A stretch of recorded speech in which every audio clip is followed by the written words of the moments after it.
Bonjour, je m'appelle Mike Vascovo.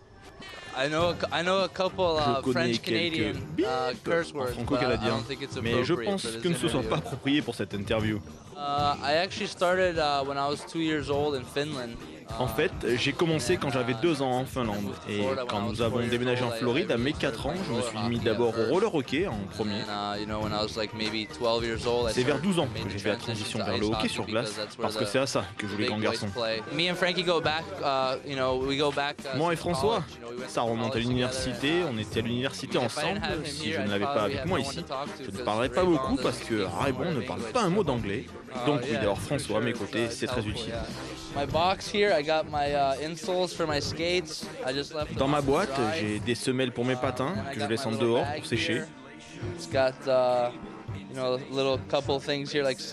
Là, j'ai ma trousse avec plusieurs trucs dedans, comme des ciseaux pour couper le tape sur ma crosse, du déodorant pour sentir bon pour les filles.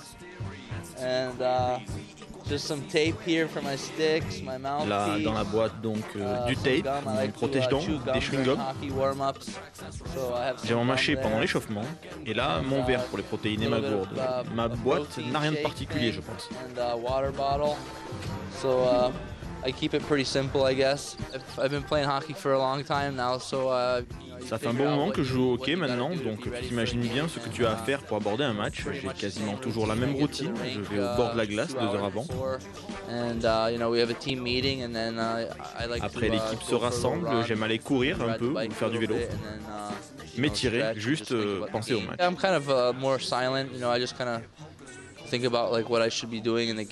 À ce moment, je suis plutôt discret, je pense à ce que je devrais faire pendant le match, à me préparer. Quand l'heure du match approche, je parle plus avec les gars pour les motiver.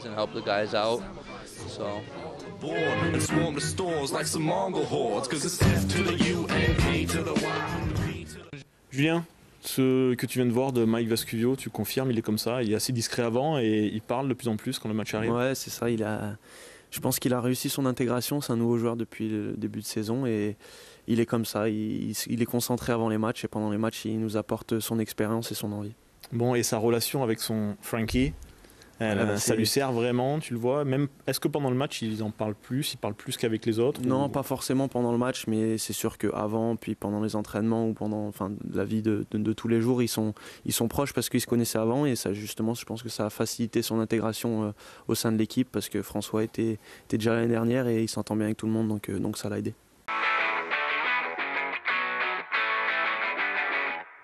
Avant de parler de la fonction de capitaine avec nos 2 justement capitaines de Villars et de Grenoble, revenons un instant sur Mike Vascuvio, le portrait que nous venons de voir. Stéphane, qu'en penses-tu toi de ce joueur? C'est ce qu'on disait un petit peu avec Julien, on partage un peu, c'est un joueur qui est plutôt explosif et joueur offensif évidemment, qui semble s'être bien intégré.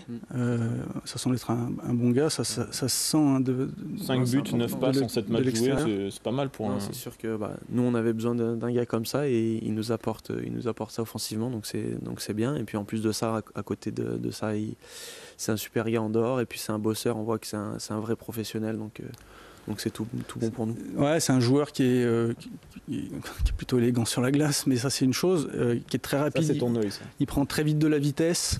Les joueurs élégants, c'est sympa à voir, quoi. Il y en a d'autres qui en arrachent un peu plus et voilà, c'est comme ça. Hein.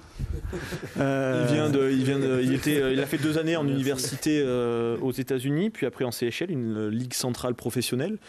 Il me parlait de jouer sur des patinoires plus courtes et donc avec un jeu un peu plus nerveux, un peu plus technique et rapide. Ça se ressent, ça se voit. Est-ce qu'il a dû s'adapter, vous pensez?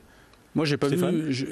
Ça m'a pas choqué qu'il soit gêné par la dimension, par la taille de la patinoire ici à Grenoble, qui est plutôt une norme française. Parce que ça l'aide. Et même, c'est ce que je te disais, Nicolas, c'est que voilà, il prend très vite de la vitesse, il y a des espaces et du coup, il découvre un nouveau terrain de jeu et il en profite.